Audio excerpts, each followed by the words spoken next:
I've struggled myself with many different ways, and I think a lot of people struggle with the cost and the different methods to go and outsource, who to trust. Obviously you're there in the Philippines, so you get to work directly with your group, which is probably a huge advantage, I would assume. What are some of the things that people should really look for in outsourcing? And when you get 9 million emails on it a day, how do you sift through that? I mean, I guess I don't know how people figure out that you have your own business and all that kind of stuff. But when you sift through that, how do you sift through outsourcing to find someone like yourself and find the right price, find the right product? Is it trial and error? Is there what's a good method? Yeah, absolutely. And look, outsourcing, it's a really broad term. So you've got the kind of Tim Ferriss side hustle kind of freelancer type outsourcing. There's the Upwork and Freelancer that kind of cater to those one-off jobs, the logos, things like that. And then the other end of the spectrum, you have highly professionalized outsourcing suppliers that might be, they might have American Express and Toyota and Microsoft as their clients. So you have the full spectrum of this thing. And where I suggest for people, if you've got a small and medium-sized business, even if you're an entrepreneur or a startup, is start in the mid-range of that spectrum where you have professionalized outsourcing services, but the suppliers, the companies are used to working with small and medium-sized businesses and entrepreneurs in the West. And there, you're not dealing with home-based people. The risk with home-based people is that you're just exposed to, far more variance. There's no quality control, and there's sort of more external uncertainties. Whereas if you go with a professionalized supplier, then everything is a lot more reliable. They cost a little bit more, but you're still saving about 70% on the salaries that you would pay in the West. Right. And then I guess the question on that is, everybody like to have, like, for example, virtual assistant, right? I've burned through a few of those. I've had some real good ones, but obviously they want to have consistent work and there are certain tasks they could do, and my frustration and maybe a lot of other people's frustration is they can do this part really well, but once you progress beyond that, then they struggle. So you need a different virtual assistant to do something else, and so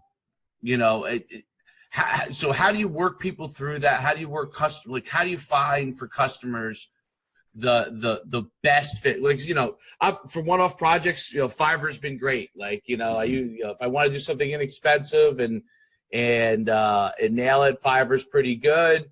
You make a mistake, they kick you back to dough, which is great. Like, the guy doesn't do their job, they just kick you back to dough. No, basically, usually it's pretty easy to filter out. But if you go and invest in a virtual assistant, it's not like investing in an employee or in any other task, I guess. But it's not exactly like investing in an employee, but there is an investment without having to get some level of traditional interview and experience. We rely a lot on someone like yourself to be able to guide us, right? So how does that work? Yeah, absolutely. We can help guide you through the market. On our website, we list 700 outsourcing suppliers, and we can help you navigate the market and also help you set up the team and the structure and the processes that are appropriate for your needs and your business. In terms of, you hit the nail on the head when you said it's similar to employment and employing someone. There's a whole spectrum of outsourcing. So if you need a $5 logo done and you don't need anything else beyond that, that is really a project, and that's like in the US, getting someone to do a project for you. That is very different to an ongoing role that then effectively you treat them as an employee. And I want to sort of demystify what outsourcing is. And I think the simplest way is to just consider outsourcing the same as employment, except that they are based somewhere else other than your hometown. So if you think of it no different to employment, then, if you look for part-time people, then generally they're not going to be as reliable. If you look for one-off jobs, then generally they're going to be juggling a lot of different jobs. Whereas if you find someone, invest in them up front in terms of bringing them on board, the culture, the education, creating the processes, then those people will really, really pay off over the longer term. So it is a slight bigger commitment, but then the returns are exponential compared to a lot of people that kind of engage in this early stage of outsourcing, and then they find they take kind of 2 steps forwards, then 3 months later 2 steps back, they start again, and there's kind of a general frustration. That's a really good point. So you're investing in them like they, as if they're your regular employees. That's a big part of it, treating them in as much as possible like that way. How can we tell me a little bit about how you ended up getting into this? How did you end up getting into this business?